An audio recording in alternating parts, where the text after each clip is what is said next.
Biology മേഖലയിൽ ഗവേഷണങ്ങളിൽ മൃഗങ്ങളിലുള്ള പരീക്ഷണങ്ങൾക്ക് വളരെ പ്രാധാന്യമുണ്ട്.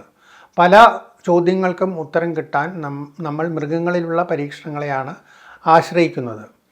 പലപ്പോഴും സസ്തനികളിലാണ് പരീക്ഷണം നടത്തുന്നത്. മനുഷ്യൻ്റെ ശരീരഘടനയോട് വളരെ സാമ്യമുള്ളതുകൊണ്ട് എലി, ഗിനിപ്പന്നി മുതലായ നമ്മുടെ മുയൽ മുതലായ ചെറിയ സസ്തനികളിലാണ് പരീക്ഷണശാലകളിൽ ഉപയോഗിക്കുന്നത്. കുറച്ചു കാലം മുമ്പൊക്കെ കുറച്ചുകൂടി വലിയ മൃഗങ്ങളെ, അതായത് നായ്ക്കൾ, ആൾക്കുരങ്ങുകൾ തുടങ്ങിയവയെ ഉപയോഗിച്ചും വ്യാപകമായി പരീക്ഷണങ്ങൾ നടത്തിയിരുന്നു. എന്നാൽ മൃഗപരീക്ഷണങ്ങൾക്കെതിരെ വളരെ വ്യാപകമായ പ്രതിഷേധം ഉയർന്നു വന്നിട്ടുണ്ട്. പാശ്ചാത്യ രാജ്യങ്ങളിലെല്ലാം മൃഗസ്നേഹികളും മൃഗങ്ങളുടെ അവകാശങ്ങൾക്ക് വേണ്ടി പ്രവർത്തിക്കുന്നവരും ഇതിനെതിരായി വളരെ അക്രമാസക്തമായ സമരങ്ങൾ വരെ നടത്തുകയുണ്ടായി. അതിനുശേഷം മൃഗപരീക്ഷണങ്ങളിൽ ഒരുപാട് നിയന്ത്രണങ്ങൾ വന്നു.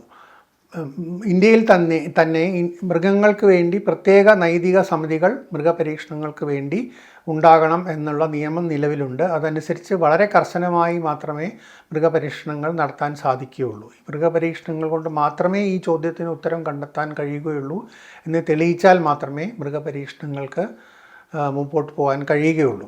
പലപ്പോഴും ക്ലിനിക്കൽ ട്രയലുകൾ നടത്തുന്നത് ആദ്യം മനുഷ്യരിൽ നടത്തുന്നതിന് മുമ്പ് പല മരുന്നുകളും മൃഗങ്ങളിൽ പരീക്ഷിക്കാറുണ്ട്.